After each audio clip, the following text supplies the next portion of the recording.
gentlemen, for those of you who don't know me, my name is Coppen. I'm an actor, I'm a comedian, get ready, I'm an actual dwarf. That's it, yeah. I can say that now, as I recently filled out the PDF. Of course, PDF stands for Professional Dwarf Forms. Not a lot of people know that. Now, I know what you're thinking when you're looking at me, and it's the same thing everybody thinks when they look at me. Bloody hell, that guy from Game of Thrones had a nasty accent, hadn't he? But just to be clear, I am not Peter Dinklage, okay? I am not this guy, yeah? Okay? I'm not so self-centered that I would get a t-shirt of myself. Although generally, when this arrived in the post, my mum said, "Why the hell have you got a t-shirt of yourself?"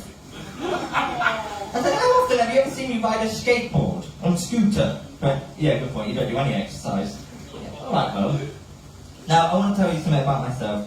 I am a recovering addict, yes. I used to be addicted to height. Yeah.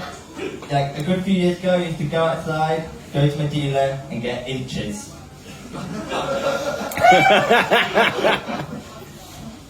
At my worst, I was 6'5". But thankfully, I managed to get to therapy, and I'm now a healthy 3'10". Hey! Thank you.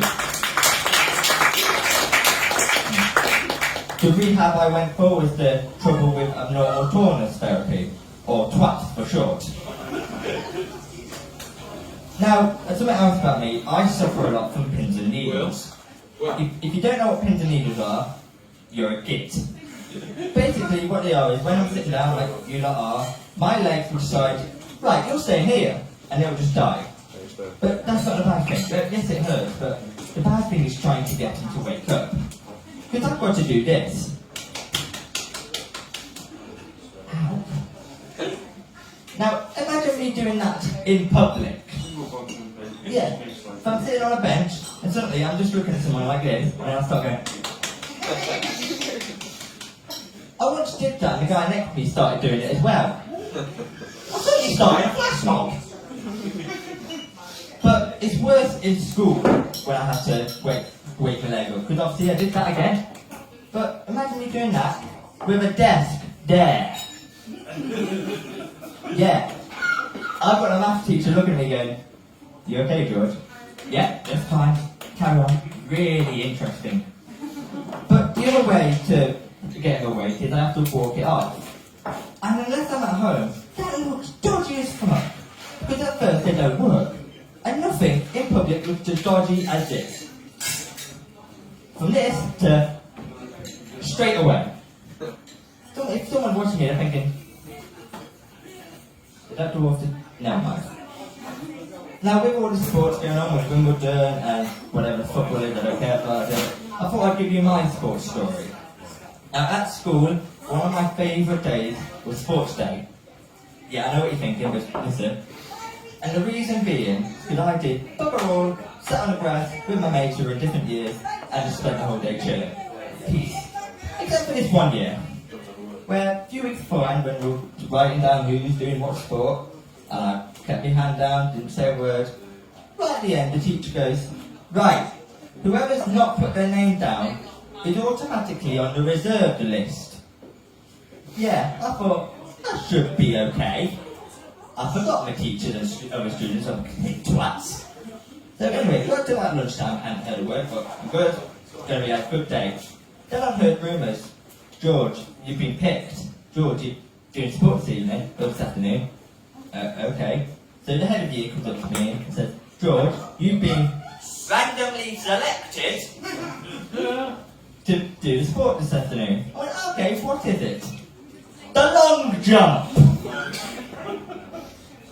Now, I tell you something about it. I am a lazy bastard. But not even I'm that lazy that if I pulled out my name or another dwarf's name out of a hat for the long jump, I'd go, "Well, you never know."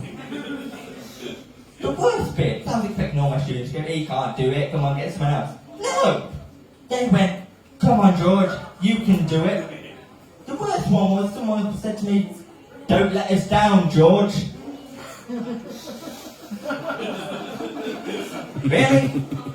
Well, get ready, because in about 20 minutes you're in for a world of disappointment. So anyway, I turn up. The three tallest guys in the year are there. They're looking at me. I'm looking at them. And they're looking at me.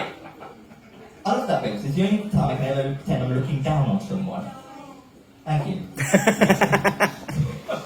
So they said, what are you doing here? I went, take a bloody guess. Your guess is as good as mine. You know, just to add salt to the wound, I thought I jumped disqualified. But the real kicker was, and this is what really made me surprised, I was in a wheelchair at the time. I've really no idea why they got me to do a long jump in a wheelchair. Now, I'm an optimistic person. I try and always look on the bright side of life, or being like me. But this other day at school, there was this days that any of you people had it where you'd go off timetable for the day and just do random lessons for the whole day, yeah? Yeah. So, thank you. Well, we had one of them once, and some guy from the army came in and said, right, before we start, I want you all to run from there to there and back. And if whoever's in last place is going to be doing 10 push-ups. So look down there. Look down there. Yep, only dwarfs.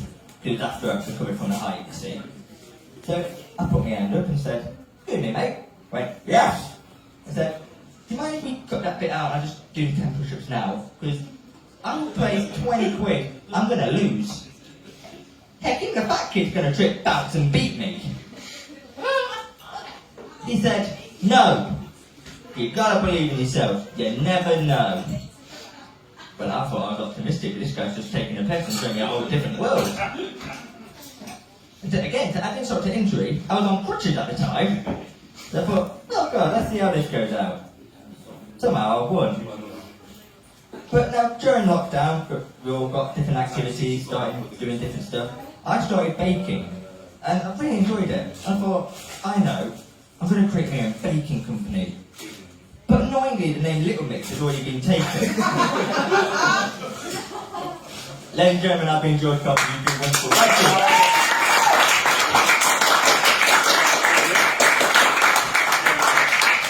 Keep it going, ladies and gentlemen.